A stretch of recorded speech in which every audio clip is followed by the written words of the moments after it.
অন্নদা একাদশী। এই ভাদ্রবতী কৃষ্ণপক্ষিয়া অন্নদা একাদশীর মাহাত্ম্য ব্রহ্মবৈবর্ত পুরাণে বর্ণনা করা হয়েছে। মহারাজ যুধিষ্ঠির বললেন, হে কৃষ্ণ, ভাদ্র মাসের কৃষ্ণপক্ষের একাদশীর নাম কি তা শুনতে আমি অত্যন্ত আগ্রহী। শ্রীকৃষ্ণ বললেন, হে রাজন, আমি সবিস্তারে এই একাদশীর কথা বর্ণনা করছি, আপনি একাগ্রচিত্তে শ্রবণ করুন। ভাদ্রের কৃষ্ণপক্ষিয়া একাদশীকে বলা হয় অন্নদা।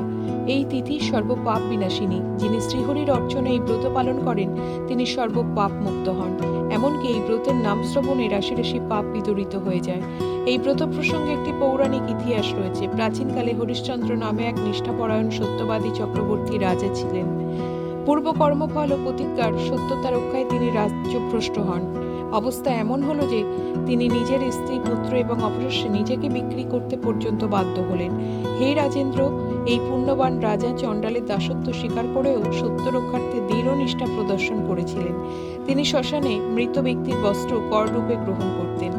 এইভাবে তার বহু বছর কেটে গেল। দুঃখ সাগরে নিমজ্জিত হয়ে কি করি, কোথায় যাই, কিভাবে এই দুর্দশা থেকে মুক্তি পাই, এই বিষয়ে তিনি দিনরাত্রি বিভোর হলেন। এমন সময় দৈবক্রমে পরদুঃখে দুঃখী গৌতম ঋষি রাজার কাছে এলেন। রাজা মুনিকে দর্শন করে ভক্তি ভরে প্রণাম করলেন। করজোড়ে তার সামনে দাঁড়িয়ে একে একে নিজের সমস্ত কথা জানালেন। রাজার দুঃখের কথা শুনে মুনিবর বিস্ময়াপন্ন হলেন। অত্যন্ত ব্যথিত হয়ে তিনি বললেন, হে রাজন, ভাদ্র মাসের কৃষ্ণপক্ষের একাদশী অন্নদা নামে জগতে প্রসিদ্ধ। আপনি এই ব্রত পালন করুন। এই ব্রত প্রভাবে আপনার সমস্ত পাপের বিনাশ হবে। আপনার ভাগ্যবশত আগামী 7 দিন পরেই এই তিথির আবির্ভাব হবে। ওই দিন উপবাস থেকে রাত্রি জাগরণ করবেন। এইভাবে ব্রত উদযাপনে আপনার সমস্ত পাপ ক্ষয় হবে। হে রাজন, আপনার পূর্ণ প্রভাবে আমি এখানে এসেছি জানবেন। এই কথা বলে গৌতম মুনি অন্তরিত হলেন। ঋষিবরের উপদেশ মতন তিনি শ্রদ্ধা সহকারে সেই ব্রত পালন করলেন।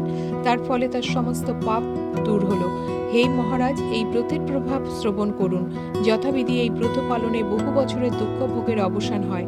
ব্রতের প্রভাবে রাজা হরিশ্চন্দ্রের সকল দুঃখ সমাপ্ত হলো। পুনরায় তিনি স্ত্রীকে ফিরে পেলেন এবং তার মৃত পুত্র জীবিত হলো। আকাশ থেকে দেবগণ দুন্ধুবিবাদ্য পুষ্পবর্ষণ করতে লাগলেন। নিষ্কণ্টক রাজ্যসুখ ভোগ করে অবশেষে আত্মীয় স্বজন নগরবাসী সহ স্বর্গে গমন করলেন। যে মানুষ নিষ্ঠা সহকারে এই ব্রত পালন করেন তিনি শ্রীহরির চরণে ভক্তি লাভ করে অবশেষে দিব্যধামে গমন করেন।